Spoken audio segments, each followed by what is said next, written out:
This is a fun one, okay, guys? This is baked eggs, but it's not what you think it is. So I'm starting with some plain yogurt, okay? All this requires is plain yogurt and eggs. That's it. That's literally it. And some fresh chives, because what doesn't require fresh chives? So what we're gonna do is, while I'm doing this, I'm just mixing this yogurt together. Lauren is gonna separate 2 eggs, all right? Okay. She's gonna put the egg whites in one bowl, and then she's gonna put the egg yolk in another bowl. All right. So now what we're gonna do is we're gonna whip the hell out of these egg whites, okay? Why don't you do that? You always make me do this stuff. Well, because you're strong. You're a strong lady. Let's see this technique. Elbow at 90 degrees. Turned. She uses the hips. She uses the hips. Okay. To the left, to the right. Keep going. There we go. Get some air in there. That's Get some really air. Okay. That was so awkward. Oh my God. It was awkward for who? For me. Maybe it's awkward because I got a carrot in my pocket. What do you, why are you staring at me? I don't know. Oh, he wants to get in here No, so so bad. here we go. So I'm gonna add 2, it's 1 tablespoon per egg white. So I'm gonna add like 2 tablespoons of yogurt in there. My arm's getting tired. Now what we're gonna do is I'm gonna take my carbon steel pan. I'm gonna put a ton of butter on the inside of the pan, okay? Sounds like a dance. Go, baby, go. Wow. Oh, what was that? Oh my God, your rhythm. I can feel the rhythm of your whites. I can feel the feeling of your... Oh my God, is this what happened to us when we're trying to make stiff peaks?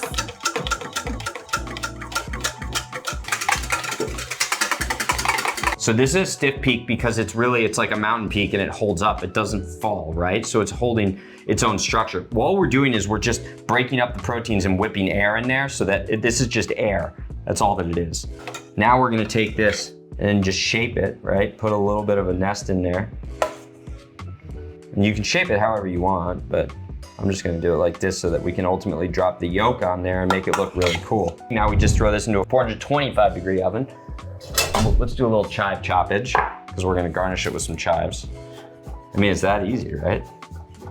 Those look cute. See that? How cool is that, right? There you go, you got your egg clouds. So now we're just gonna kind of make a little area to put the egg in there. Okay. And I'm just gonna put the egg yolk on there. We're gonna pop this into the oven and we're gonna bake it for another 3 minutes. Are we putting like salt or anything on it? Let's do a little kosher salt, or a little kosher salt. Oh, there you go. There we go. Oh yeah, Oh, that looks look at so that. cool. I'm just gonna hit it with a little bit of chive. Are we gonna on top. plate it? Yeah. I just wanna hit it with the chive while it's really hot. Ooh, that looks then- cool. These are really good, like low calorie, high protein snacks. Yeah. And it's like a new way to eat eggs. The way in which I'm gonna finish this, and I finished a lot of my eggs now with Za'atar, okay? This is an underutilized spice blend that you're probably gonna see in 2026. I predict it's gonna be the flavor du jour or the flavor du year. Don't know how to say that in French. Yeah. Yeah. That was good. But it is so good, especially on roasted meats, poultry, and eggs, most importantly. So I'm just gonna finish it with a little bit of this Za'atar spice at the end. This is gonna take it over the top. So now let's see what we got here. Let's give it a taste. Oh, see, and you can still get the runny yolk. Cheers. Cheers. Oh my God. That's delicious.